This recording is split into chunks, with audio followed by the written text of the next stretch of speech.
तो 84 लाख प्रकार की योनियां, एक एक योनि में अनंत अनंत जीव, उनमें से 8 अरब कुल है मनुष्य।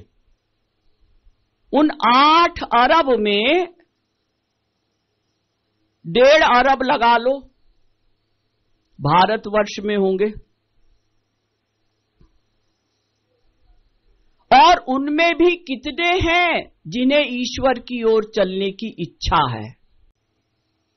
ऐसे राधे नाम से परिचय कराया किसने? हमारे जगत गुरु उत्तम स्वामी श्री कृपालु जी महाराज ने। हम अनंत काल तक भी उनके ऋण से उऋण नहीं हो सकते, और अगर लापरवाही करेंगे तो कृतघ्न होंगे हम लोग। अरे इसके लिए तरसते हैं बड़े बड़े देवता, और तुम इसको यूं ही नष्ट कर रहे हो। खाना पीना सोना, फालतू बातें करना, फालतू घूमना विषय वासनाओं में। 1 सेकंड में मृत्यु आ सकती है।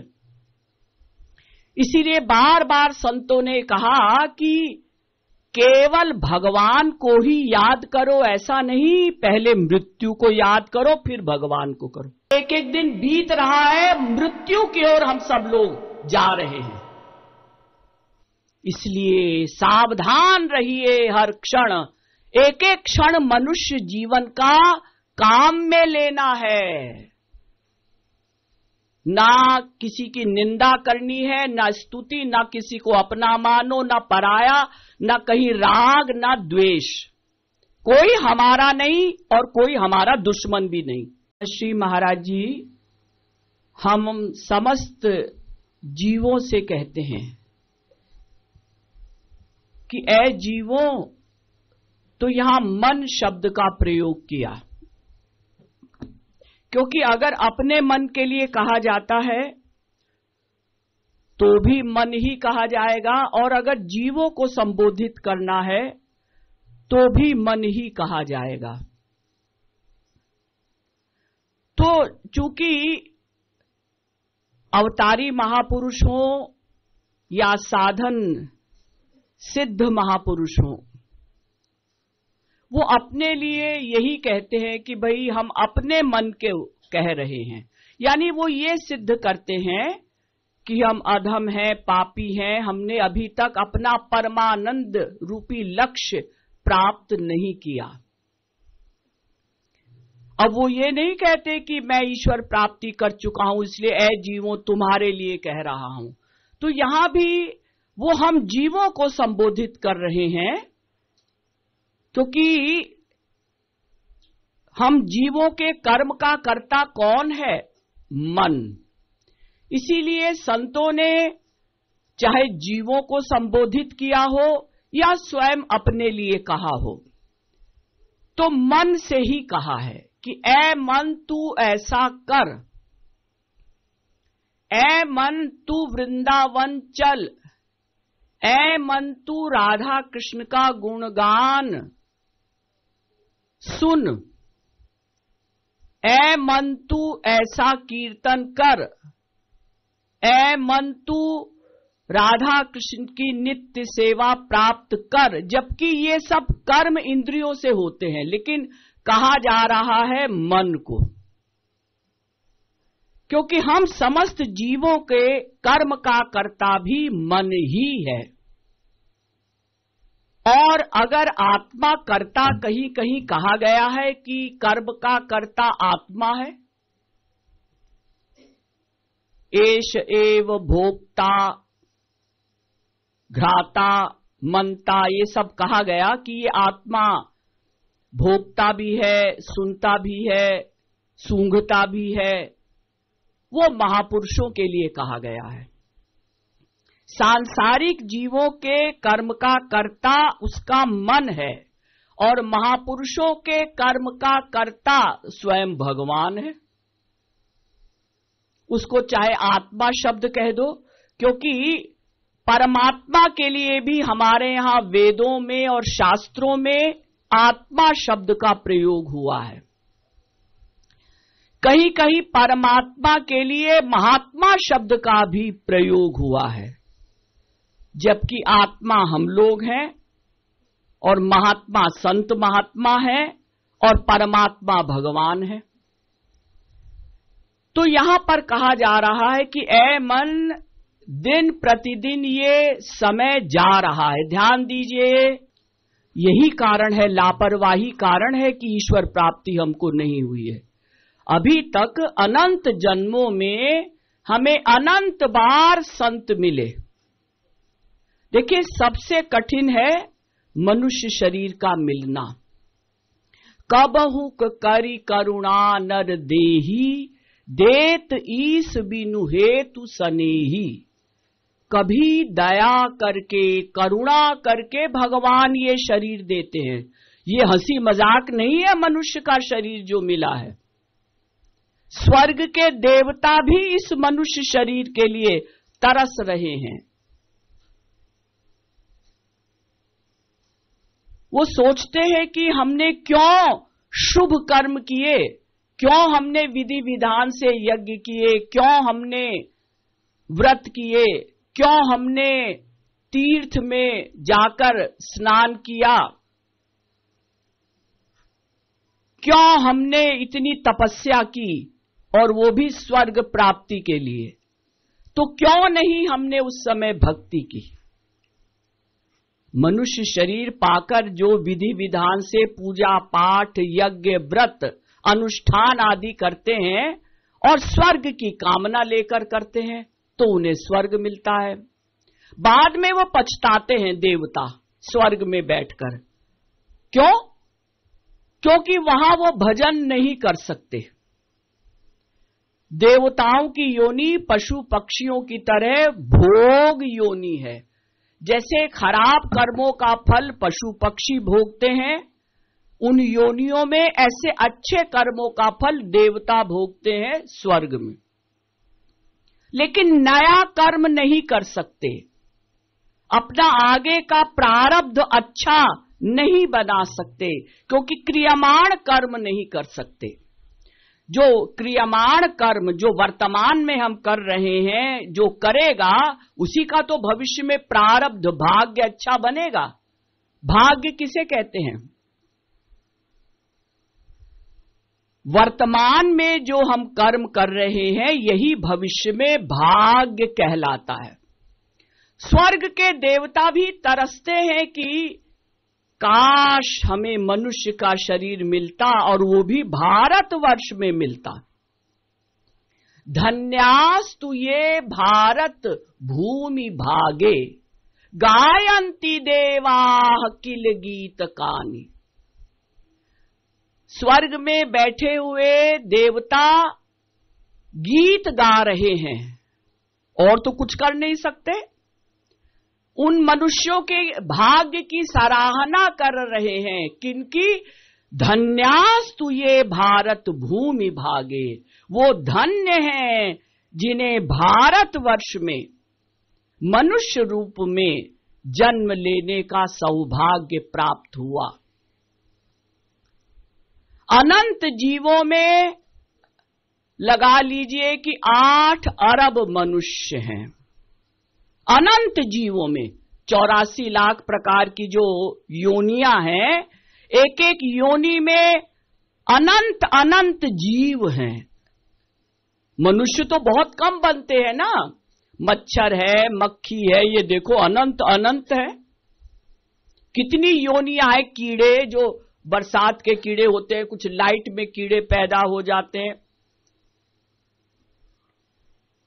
तो 84 लाख प्रकार की योनियां, एक एक योनि में अनंत अनंत जीव। उनमें से 8 अरब कुल है मनुष्य। उन 8 अरब में 1.5 अरब लगा लो, भारतवर्ष में होंगे। और उनमें भी कितने हैं जिन्हें ईश्वर की ओर चलने की इच्छा है। मनुष्य शरीर दुर्लभ, दूसरा बताया मुमुक्षुत्वम, जिनकी ईश्वर की ओर चलने की इच्छा हो। महाराज जी कई बार प्रवचनों में भी बोले और प्राइवेट में भी बोले, बहुत से लोग ऐसे हैं जिनको ईश्वर की ओर चलने की इच्छा है, लेकिन गार्जियन गुरु सही नहीं मिला है ऐसे लोग भी। हम लोगों के अलावा भी ऐसे बहुत लोग हैं, महाराज जी के सत्संगियों के अलावा भी, जिनकी वास्तव में भूख है, रोते हैं वो भगवान के लिए। हम तो फिर भी नहीं रोते, हम में से बहुत से लोग कभी नहीं रोए भगवान के लिए। वो रोते हैं लेकिन गुरु सही नहीं मिला। और जो तीसरी चीज है, गुरु हमको वो भी मिला, उसके बाद भी लापरवाही के कारण हम आज तक नहीं, हमको इसी जन्म में हम सबको ईश्वर प्राप्ति होनी चाहिए थी। क्योंकि मैं समझती हूं हजारों वर्षों में श्री महाराज जी जैसा कोई ऐसा संत हुआ है जिसने अपने प्रवचन में ये कहा हो कि एक महापुरुष आता है, वो अपने जीवन काल में लाखों लोगों को तत्व ज्ञान देता है, जिनमें से हजारों चलते हैं। लाखों को वो तत्व ज्ञान, ईश्वर क्या है, उससे हमारा क्या संबंध है और ईश्वर प्राप्ति कैसे हो, ये ज्ञान देता है एक संत अपने जीवन काल में लाखों को। लेकिन चलते कुछ हजार लोग हैं बस, और प्राप्ति सैकड़ों करते हैं। ऐसा कहने वाला कि सैकड़ों लोग ईश्वर प्राप्ति करते हैं उस संत के जीवन काल में, मैं समझती हूं, भले ये पूरा इंडिया क्या विश्व सुनेगा ये प्रवचन, मैं समझती हूं कि महाराज जी के अलावा और किसी संत ने ऐसा माने विश्वास के साथ नहीं कहा होगा। हम अपना ईश्वर प्राप्ति का लक्ष्य रखे नहीं है ठीक से, बहुत से रखे हैं, इसीलिए 300, 400, 500 लोग ईश्वर प्राप्ति महाराज जी के जीवन काल में कर चुके या करेंगे मरने के बाद, क्योंकि वो ईश्वर और गुरु का ही चिंतन करेंगे, क्योंकि पूरे जीवन उन्होंने हर गुरु से ही प्यार किया है। जिन्होंने अपना जीवन समर्पित किया गुरु के चरणों में, केवल उन्हीं को ईश्वर प्राप्ति होती है, सबको नहीं होती। इसीलिए 300, 400, लेकिन 300, 400 में हमारा नंबर आए, इसके लिए हमको लापरवाही छोड़नी होगी। तो लापरवाही कारण है कि ऐसा संत पाकर भी, खाली संत पाने से, मनुष्य शरीर पाने से और ईश्वर की ओर चलने की कुछ इच्छा है, ऐसा होने से हम मने लक्ष्य प्राप्त कर लेंगे, ये कोई आवश्यक नहीं, कोई जरूरी नहीं। अब जितने हम यहां बैठे ना, इसमें से पता नहीं 2-4 कितने जाएंगे गोलोक, बाकी तो यहीं रहेंगे, या तो मनुष्य बनेंगे या गधा, सुअर, कुत्ता, बिल्ली बनेंगे। जब कुछ नहीं करेंगे, खाली टाइम पास कर रहेंगे, सत्संग में गए वहां भी टाइम पास किया, वैसे तो कुछ करते नहीं अपने घरों में। जब कीर्तन में कभी हफ्ते में 10 दिन में चांस मिलता है तो भी मटर गश्ती करते हैं।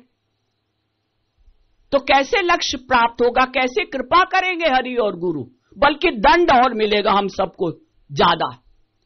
क्योंकि कई बार महाराज जी ने एक बार 10, 20, 50 बार नहीं, हजारों बार कहा, जो जानबूझकर लापरवाही और अपराध करता है, जो सब कुछ समझ गया उसके बाद लापरवाही या कोई भी अपराध करता है, उसको ज्यादा दंड मिलता है।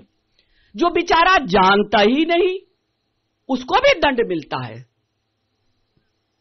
बिनु जाने अपराध करत जो सोऊ दंड ही पाए, पुनि जानी जानी अपराध करत नाथ कौन गति वाय। उसकी क्या गति होगी जो सब कुछ जानकर समझकर और लापरवाही करता है। ये अवसर एक एक दिन बीत रहा है, मृत्यु की ओर हम सब लोग जा रहे हैं। हम में से ज्यादातर लोग, या कुछ लोग यंग मास है, बाकी ज्यादातर 60 से ऊपर बैठे हैं हम यहां पर। पता नहीं कब बुलावा आ जाए। बुलावा तो यंग व्यक्ति का भी आ सकता है, बुलावा तो 10 वर्ष के बच्चे का भी आ सकता है। इतनी लापरवाही और अवसर बीता जा रहा है। अब भगवान अगर हमने लापरवाही की तो अगले जन्म में ये सब नहीं मिलेगा। फिर तो कुत्ता, बिल्ली, गधा, सुअर की योनियों में पटके जाएंगे हम लोग। अभी जो मटर गश्ती करते हैं, लापरवाही करते हैं, ये अवसर बीता जा रहा है। श्री महाराज जी कहते हैं, अरे मन अवसर अरे जीवो, ये अवसर बीता जा रहा है। काल कवल वश विधि हरिहर सब तोरी कहा बिसात। तेरी बिसात माने औकात, तेरी क्या औकात है? काल के वश में विधि हरिहर यानी ब्रह्मा जी, विष्णु जी, शंकर जी भी हैं काल के वश में। क्या मतलब? अरे वो तो भगवान है स्वयं। हां है, लेकिन जब महाप्रलय होता है तो ब्रह्मा, विष्णु, शंकर जी भी श्री कृष्ण में मिल जाते हैं। मरते नहीं, वो तो भगवान के ही अंश हैं, स्वांश हैं। वो तो भगवान है स्वयं। ब्रह्मा जी, विष्णु जी, शंकर जी, ये स्वयं भगवान है। स्वयं माने स्वयं भगवान तो श्री कृष्ण है, ये भगवान है सब। तो ये लेकिन है श्री कृष्ण के अंश। जाको अंश महानारायण सोई मम प्रियतम प्यारो। और जाको अंश अंश विधि हरिहर सोई मम प्रियतम प्यारो। जोई जगवंदन नंद नंदन सोई मम प्रियतम प्यारो। जब उनको भी एक दिन लीन होना है, ब्रह्मा जी, विष्णु, शंकर जी का भी समय है फिक्स। जैसे ब्रह्मा जी का समय है 100 वर्ष, हमारे वाले 100 वर्ष नहीं, दिव्य वाले 100 वर्ष। लेकिन वो कभी तो समय समाप्त होगा। तो जब ब्रह्मा, विष्णु, शंकर जी भी काल के वश में हैं, काल के वश में माने एक दिन भगवान में लीन हो जाते हैं श्री कृष्ण में, तो हमारी क्या औकात है? लही पारस नर तनु सुर दुर्लभ गुंजन हित भटकात। हम लोग ऐसे मूर्ख हैं, हम सब जितने यहां बैठे उसमें मैं भी हूं, कि पारस निधि मिल गई हमको। सबसे पहले पारस निधि हमको मनुष्य शरीर मिला, फिर महाराज जी जैसा संत मिला, फिर महाराज जी जैसे संत ने राधे नाम रूपी पारस मणि से हमारा परिचय कराया कि राधे नाम लो। श्री कृष्ण भी पीछे पीछे भागेंगे। रा शब्दोच्चारणादेव भुक्तिम मुक्तिम चराति सह, और धा शब्दोच्चारणादेव धावत्वेव हरे पदम। नारद 5 रात्र में नारद जी कह रहे हैं, रा शब्द कहते ही, सुनते ही, जब कोई रा कहता है मन से, हृदय से, तो भुक्ति और मुक्ति, मोक्ष दोनों उसके पीछे पीछे चलने लगते हैं उस भक्त के।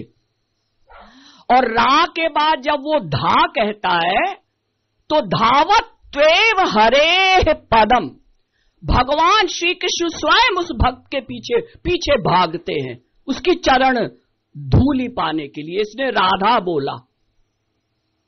ऐसे राधे नाम से परिचय कराया किसने?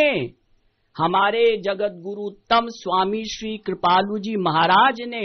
हम अनंत काल तक भी उनके ऋण से उऋण नहीं हो सकते, और अगर लापरवाही करेंगे तो कृतघ्न होंगे हम लोग।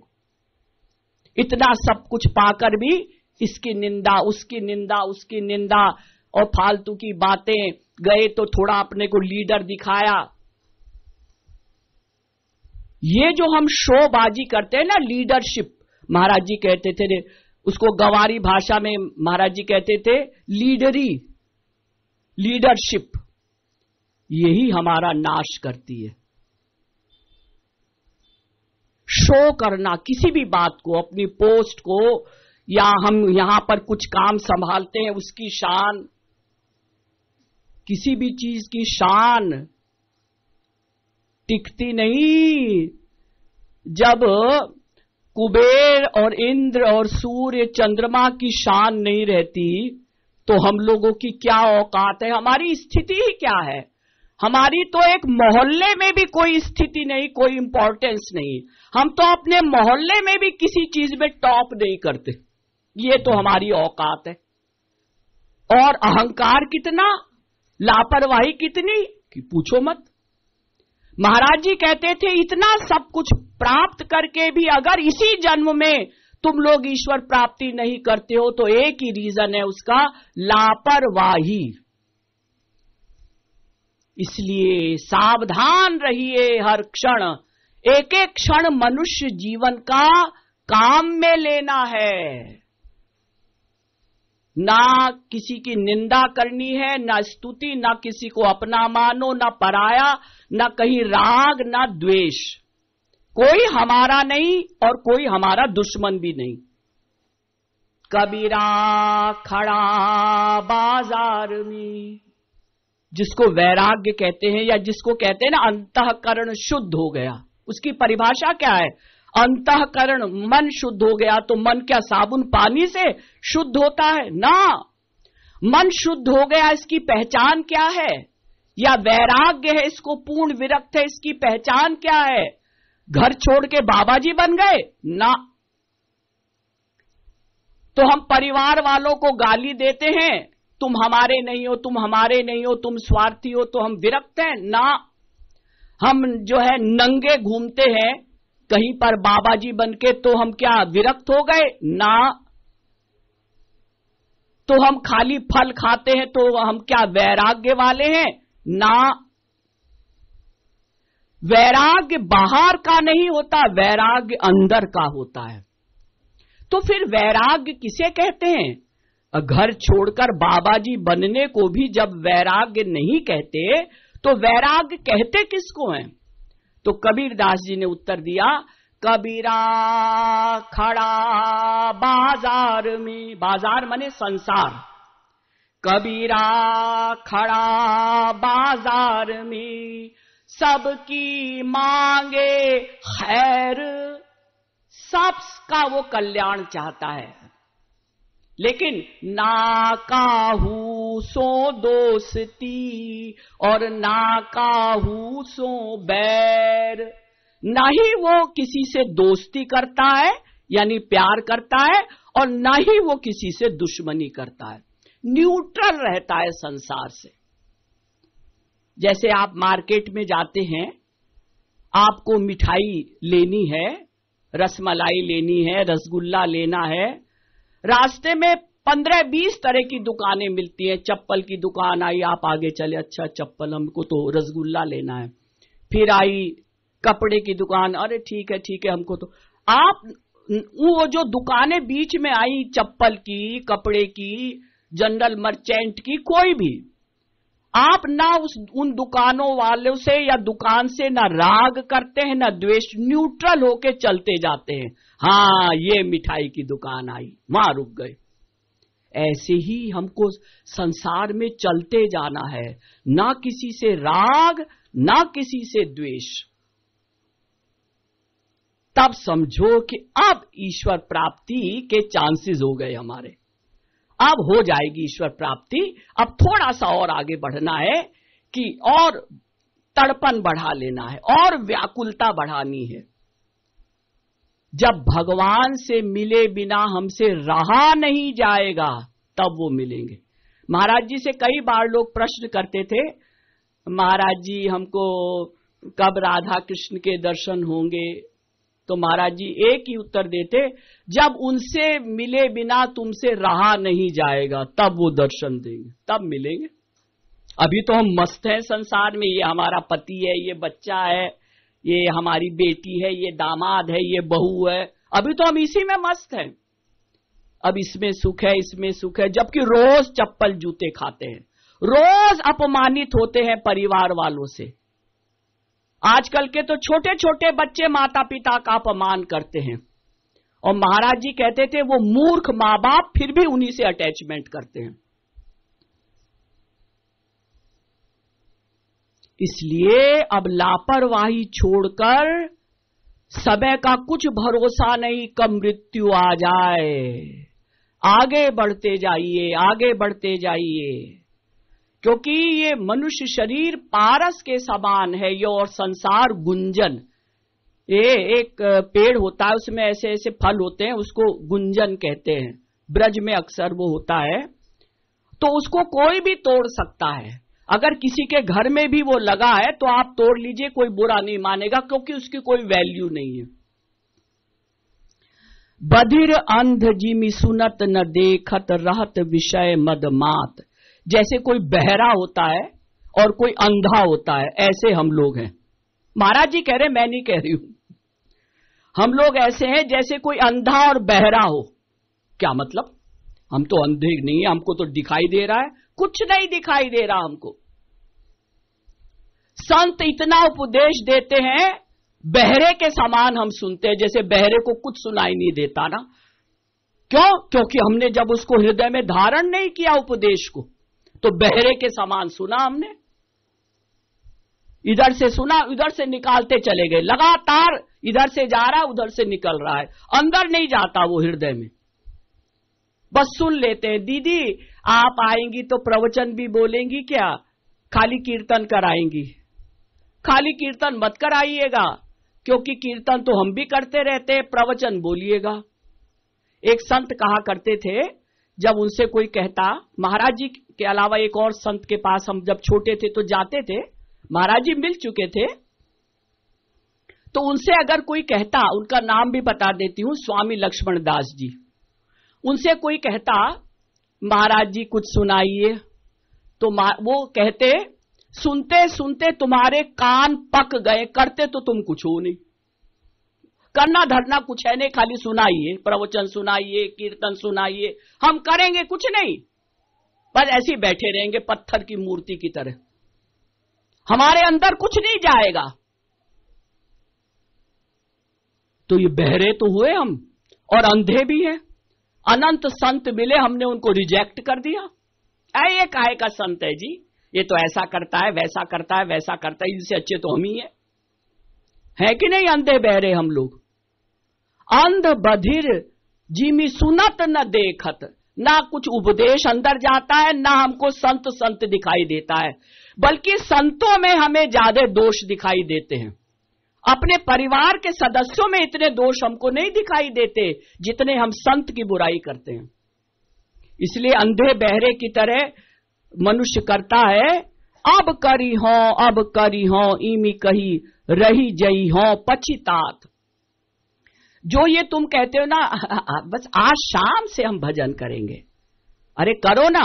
हाँ करेंगे, अभी तक तो जरा हम बिजी थे, आज शाम से करेंगे। आज शाम आ गई, अब करो, थोड़ा कल से करेंगे। यही किया हम सब ने, उसमें मैं भी हूं, ऐसा नहीं मैं आपको कोई डांट रही हूं, उसमें हम सब हैं। अब करेंगे, अब करेंगे, कहते कहते अनंत जन्म बीत गए, ढंग से करने का समय नहीं आया। ढंग से कर लेते और महापुरुष को महापुरुष मान लेते तो काम बन जाता, लेकिन वही लापरवाही, बस घूम फिर के स्टेशन वहीं पहुंचा। कर लेंगे, अब कर लेंगे, अरे कल से करेंगे, रिटायर हो जाए तब करेंगे, रिटायर हो गए अब करो। अजी वो हमारे एक बच्चे की नौकरी नहीं लगी है, थोड़ा उसके लिए अभी प्रयत्न कर रहे हैं। अच्छा उसकी नौकरी भी लग गई, अब जरा उसके लिए लड़की ढूंढ रहे हैं, लड़की के लिए लड़का ढूंढ रहे हैं। अरे ढूंढते रहो पर भजन भी तो करो। वो करने का समय कब आएगा? वो जरा वो दुकान पे बैठना पड़ता है, बच्चा ठीक से दुकान नहीं चला पाता तो हम दुकान पे बैठते हैं, या रिटायर हो गए तो प्राइवेट नौकरी ढूंढकर प्राइवेट नौकरी कर रहे हैं। क्यों इतनी लापरवाही? इसको हमने मनुष्य शरीर, महाराज जी कहते थे, बिता रहे हो तुम लोग, काट रहे हो, जैसे ये कोई बिच्छू हो। मनुष्य का शरीर जैसे बिच्छू काटता है ना, ऐसे ही बस अरे बीत जाए किसी तरह से। अरे इसके लिए तरसते हैं बड़े बड़े देवता, और तुम इसको यूं ही नष्ट कर रहे हो। खाना पीना सोना, फालतू बातें करना, फालतू घूमना विषय वासनाओं में। तो फिर क्या होगा जब मरने का समय आता है ना, पूरे जीवन की रील घूमती है। जब आत्मा यानी प्राण निकलने को होते हैं तो क्या होता है उस समय? मनुष्य पछताता है। उस समय पूरा जीवन बचपन से लेकर बुढ़ापे तक की रील घूम जाती है। अरे मुझे सब कुछ पाया, मैं बहुत कुछ कर सकता था, लेकिन मैंने लापरवाही की। उस समय पछताता है वो। तो पछताने से जब चिड़ियों ने चुग खेत लिया, तब पछताए का होवत है। उठ जाग मुसाफिर भोर भई, अब रैन कहाँ जो सोवत है। जो जागत है सो पावत है, और जो सोवत है सो खोवत है। टुक नींद से अखियां खोल जरा, और अपने प्रभु में ध्यान लगा। उठ जाग मुसाफिर भोर भई, अब रैन कहाँ जो सोवत है। इसलिए अरे मन अवसर बीत्यो जात, होत कृपालु प्रलय पल महतु के ही बल पर इतरात। किस बल पर तुम इतना इठला रहे हो, इतरा रहे हो, शान दिखा रहे हो, मस्ती कर रहे हो? एक क्षण में प्रलय हो जाती है। प्रलय माने मृत्यु। प्रलय भी कई प्रकार की बताई है ना भागवत में। मृत्यु को भी प्रलय कहा गया है। और जब हम गहरी नींद में सोते हैं वो भी प्रलय, और जो एक ब्रह्मांड की होती है वो भी प्रलय, और जो अनंत ब्रह्मांडों की होती है वो महाप्रलय। यानी मोक्ष हो जाए वो भी प्रलय। तो सबसे पहला छोटा प्रलय है कि मृत्यु, वो भी इस जीवन की प्रलय है। तो होत कृपालु प्रलय पल मह तू के ही बल पर इतरात। एक सेकंड में मृत्यु आ सकती है। इसीलिए बार बार संतों ने कहा कि केवल भगवान को ही याद करो, ऐसा नहीं, पहले मृत्यु को याद करो फिर भगवान को करो। नारायण दास एक संत हुए, उन्होंने लिखा कि दो बातन को भूली मत, दो बातन को भूली मत, जो चाहे सी कल्याण। कौन कौन सी दो बातें ना भूलें अगर हम अपना कल्याण चाहते हैं? तो नारायण एक मौत को, और दूजो श्री भगवान। पहले मौत को याद रखो, क्योंकि मौत कभी भी आ सकती है, मृत्यु कभी भी आ सकती है। ये यदि हमको सदा याद रहेगा तो भगवान नेचुरल याद रहेंगे, फिर उनको अलग से याद करने की आवश्यकता नहीं। लेकिन केवल भगवान को याद करने की सोचेंगे तो लापरवाही से भगवान बार बार भूलेंगे, यानी हम बीच बीच में भगवान को भूल जाएंगे। लेकिन अगर मौत याद रहेगी तो लापरवाही नहीं होगी। अरे अगला क्षण मिले ना मिले, तो मौत को याद रखने से सदा भगवान याद रहेंगे।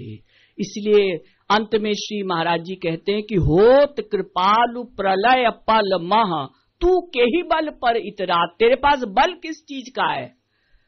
क्या है तेरे पास जो तू इतना इतराता है? इतराना माने इठलाना, इठलाना माने आखिर मैं भी कुछ हूं। ये किस बल पर, क्या है तुम्हारी औकात, क्या है जो तुम इतना इतराते हो और मनुष्य शरीर को नष्ट कर रहे हो? तो अवसर बीत्यो जात, अरे मन अवसर बीत्यो जा।